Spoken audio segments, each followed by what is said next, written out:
Bismillahirrahmanirrahim. Qul huwallahu ahad, Allahus samad, lam yalid wa lam yulad wa lam yakul lahu kufuwan ahad.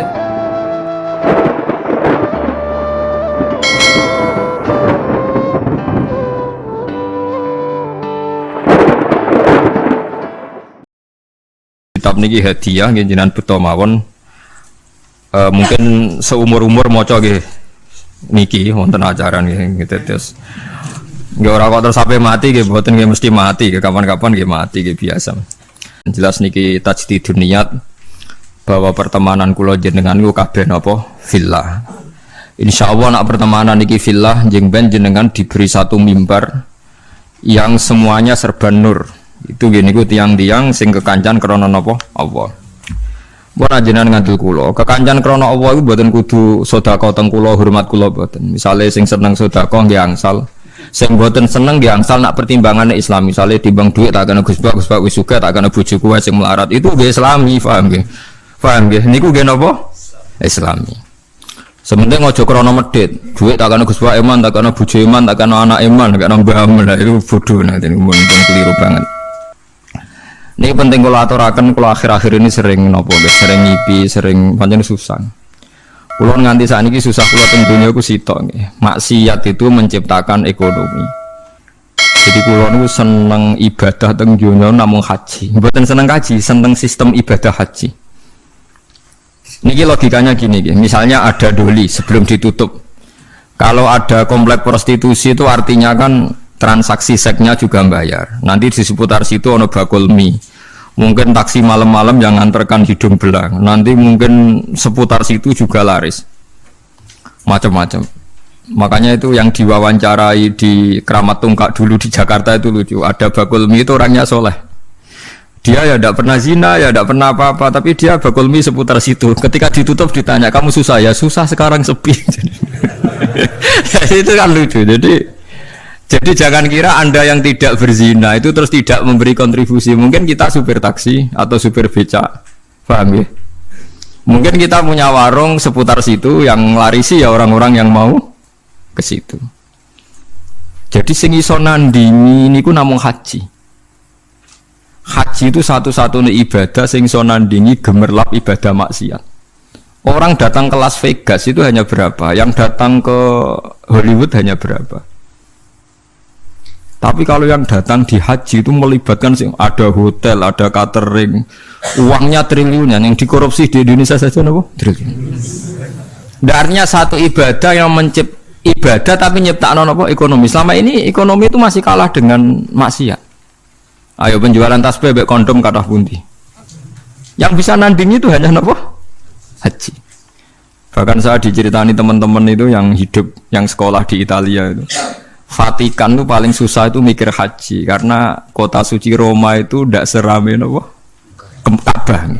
Sama padahal agama Kristen itu lebih banyak. Artinya orang Kristen lebih banyak, lebih mapan. Tapi kok tetap rame Ka'bah ya, soalnya Ka'bah kok rame Ka'bah. Itu tidak hanya musim haji. Misa yang suci di Vatikan saja masih rame umroh. Enggak usah ditandingi haji, baru dengan umroh aja tidak bisa.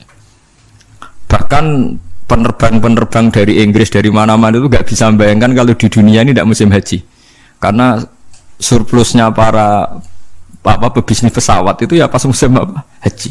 Itu kan banyak yang pesawat dari Prancis, Inggris terus dilapi Garuda, dipiloti Prancis berangkat, tapi tetap supirnya saking budi Prancis. Lalu sadaqallahul azim ketika Allah dawuh ja'alallahul ka'batal Baitul Haram qiyamal linnas. Allah mboten dawuh qiyaman lil mukminin tapi qiyamal linnas. Jadi Ka'bah itu akan diciptakan Allah sebagai qiyaman linnas, saka gurune manusa. Karena sekarang sistem perdagangan di dunia itu termasuk faktori hidup itu karena musim haji dan apa? Umrah. Itu kita harus syukur. Ada ibadah sing ngasilno apa? Duit. Karena banyak maksiat yang sudah menghasilkan apa? Duit. Jadi nomor kali itu hanya ulama yang tahu kenapa kita mencintai Allah. Dan ini saya tidak bikin-bikin. Saya berkali-kali belajar kitab kados Bukhari, Muslim, mulai hadis sahih sampai sing dhaif, sampai setengah maudhu, sampai hadis enggak jelas mbok maudhu apa sahih. Tapi kata Imam Ghazali ngendikan begini, dan saya percaya karena ini real nyata. Wa a'dhamu, sampai saya hafal karena makalah ini dikutip Abu Hasan Asyadili. Semua ulama mengutip makalah ini. Wa a'dhamu ulumil Quran fi asma'ihi ta'ala. Jadi soko guru ilmu Quran namun setunggal ketika mensifati Allah saja, ada katanya saja. Lainnya itu karena menjelaskan manusia. Misalnya begini, ini contoh gitu, terutama konco-konco sing hafal Quran.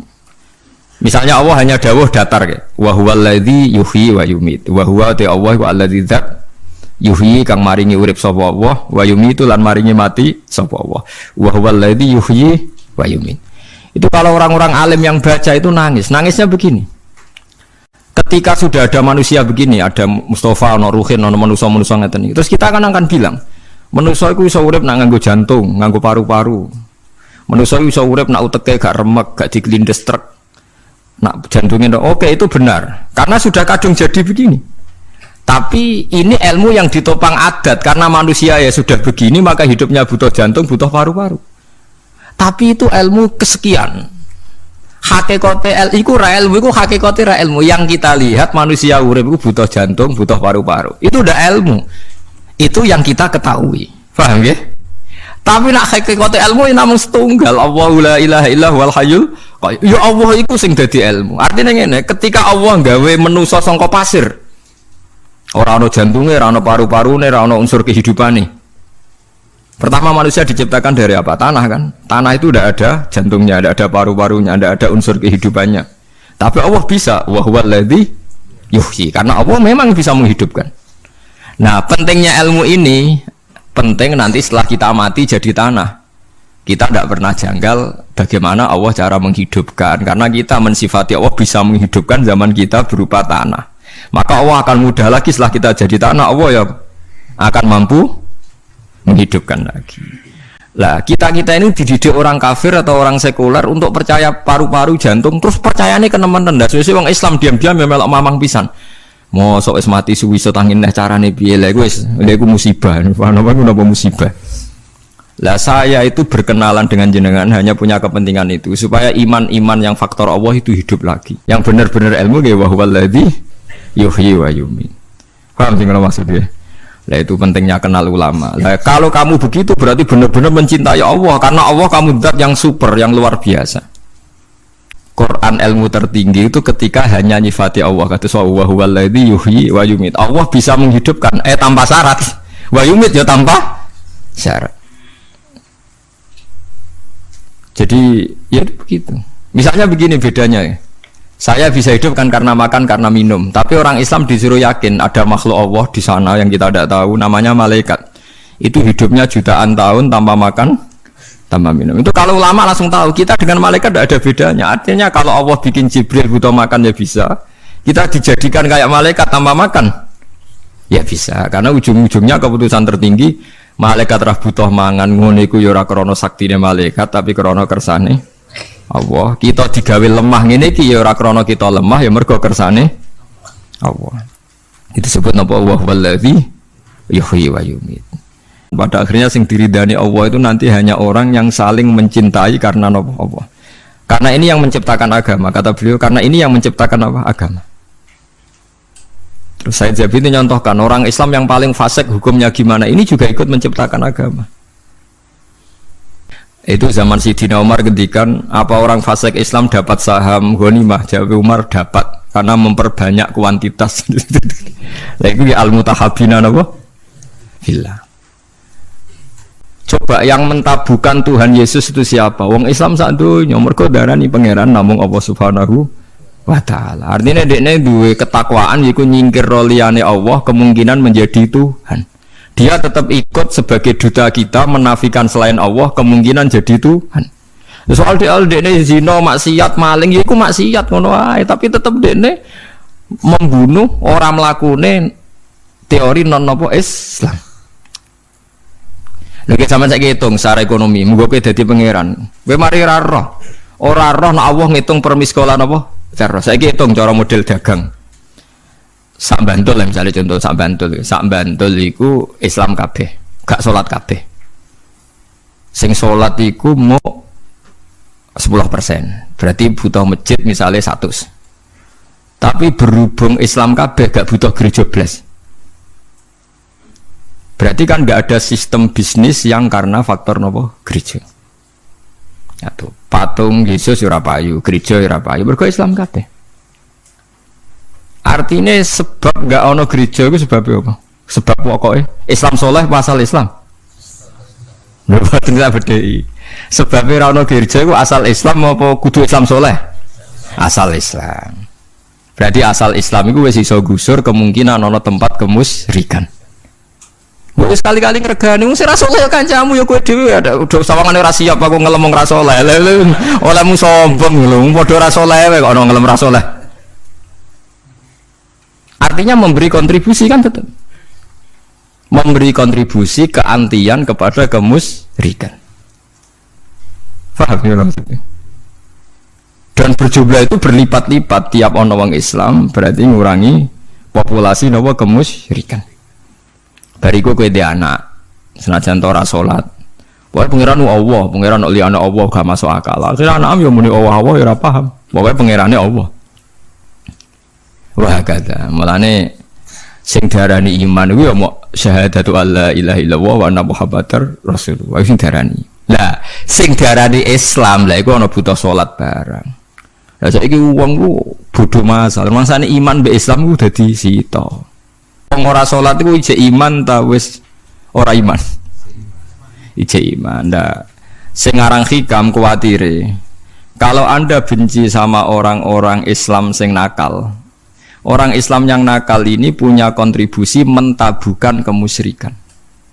Baru kayak roto-roto wong Islam senajan ora salat, iman senajan ora salat, ya tetep ibadah-ibadah non muslim kan sithik kan. Baru kayak wong saleh apa baru kayak asal Islam? Baru kayak asal Islam.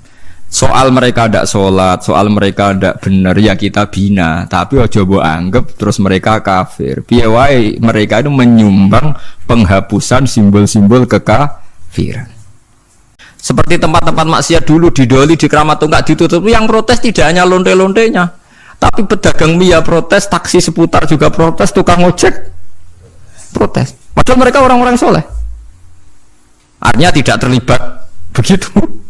Tapi sudah menjadi sistem apa? Bisnis, sistem ekonomi. Dan gila, itu nak sampean seneng kulo seneng jenengan faktor pangeran fillah. Niku jengben diangkat pangeran terus diumumno ainal mutahabuna napa bijalali. Jadi niki hadis sahih tenggene Bukhari wonten teng Muslim wonten al yauma udzilluhum yauma la dzilla illa dzilli. Terus mulane sampean ora usah seneng macam-macam pun. Pokoke nak seneng bojo nggih piye wae iki sing nolak zina. Masih ngamukan wis. Barokah bojo iki kowe ora selingkuh. Aja kok gara-gara bojo kereng malah selingkuh malah kuwale-wale kowe. malah kuwale-wale. Jadi dawuh Imam Ghazali misalnya kayak senang bojo mbok anggap penolak zina iku yo berarti kayak seneng villa, seneng duwe anak mergo soban niku calon penerus sujud berarti seneng napa villa. Terus seneng wong Islam sing ora tau salat, ora tau zakat mergo piye wae anti kemusyrikan, anti nyembah liyane Allah iku ya seneng villa. Ya semuanya ya ada kadarnya, tapi piye wae asal mukmin berarti dekne anti Tuhan selain Allah. Lah kage kanca-kanca sing hafal Quran sing saged ngaji kula suwun nak maca Quran terutama ning sifate Allah niku sing sifat hakiki. Liyane niku disebut Quran karena menjadi hukum publik. Lah iku melane kadang Allah iku ora nyebut objek tapi mau nyebut wa huwallazi yuhyi wa yumit. Allah sing nguripno lan sing matekno gak nyebut objek. Mergo nek nyebut objek wong ra iso bayangno ndas keputul urip, wong tanpa jantung urip. Mergo kesuwen oleh delok wong urip ku syaraté nganggo sirah. Paham ya? Tapi misalnya kue dadi Nabi Adam, misalnya kue bayangno dadi Nabi Adam barang rapopo kue bayangno dadi Nabi Adam, tuwangi neng donya dhewean. Gusti kula keng pundi? Niki kula kok pasir. Menawa Nabi Adam malah janggal. Ana wong kok ora percaya, menawa nak ketemu pasir kok ora dadi aku. Kita ini kan menjadi aneh, seakan-akan menggugat ngosok ning neraka panas ngono wong iso urip. Kenapa objeknya neraka ora ngenyek Islam, ngenyek agama? Padahal kita juga gak bisa membayangkan urip dicelupno banyu, dilelep-lelepno, kuwi iso urip ta? Ndak bisa kan? Terus sifatnya Allah sing paling dhuwur teng Quran niku napa? Ketika Allah nyebut sifatnya piyambak tanpa objek ya, tanpa napa? Objek. Mulane ngendikane Kanjeng Nabi a'dzamu ayatin fil Quran napa ayatul kursi. Mergo boten nyebut napa? Objek. Namung Allahu la ilaha illa huwal hayyul qayyum. Allah ndat sing berdiri sendiri.